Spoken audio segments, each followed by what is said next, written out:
छात्रों की रुचियों, संवेगों एवं मनोवृत्तियों से संबंधित मूल्यांकन का पक्ष कहलाता है।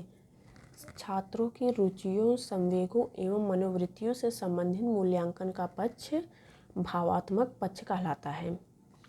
छात्रों की त्रुटियों का ज्ञान होने पर उन्हें दूर करने के लिए किया जाने वाला शिक्षण क्या कहलाता है? छात्रों की त्रुटियों का ज्ञान होने पर उन्हें दूर करने के लिए किए जाने वाला शिक्षण उपचारात्मक शिक्षण कहलाता है। व्यापक मूल्यांकन द्वारा मूल्यांकन किया जाता है। किसका? व्यापक मूल्यांकन द्वारा व्यक्तित्व के सभी पक्षों का मूल्यांकन किया जाता है। मूल्यांकन का संज्ञानात्मक पक्ष किससे संबंधित है?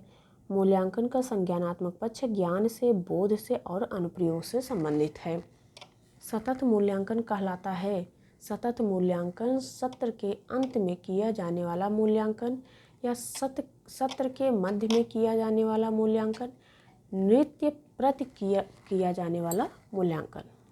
विज्ञान, भूगोल तथा कृषि विषय होते हैं। विज्ञान, भूगोल तथा कृषि विषय केवल मौखिक मूल्यांकन वाले होते हैं।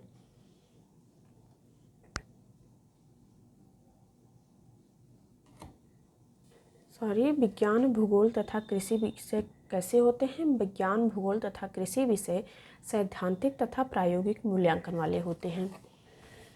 उत्तम परीक्षण की विशेषता है। उत्तम परीक्षण की विशेषता कि उसमें वैधता होनी चाहिए, विश्वसनीयता होनी चाहिए और वस्तुनिष्ठता होनी चाहिए।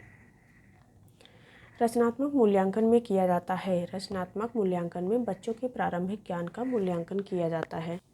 भावात्मक पक्ष कहलाता है। भावात्मक पक्ष बच्चों की रुचियों से संबंधित मूल्यांकन होता है। बच्चों के संवेगों से संबंधित मूल्यांकन का पक्ष होता है। बच्चों की मनोवृत्तियों से संबंधित मूल्यांकन का पक्ष होता है। ब्लूप्रिंट का संबंध है। ब्लूप्रिंट का संबंध प्रश्नपत्र निर्माण से है। उपचारात्मक शिक्षण किससे संबंधित है? उपचारात्मक शिक्षण बच्चों की त्रुटियों को दूर करने के लिए किया जाता है। बच्चों द्वारा किए गए कार्यों, उपलब्धियों का विवरण रखने हेतु प्रयोग तैयार किया जाता है।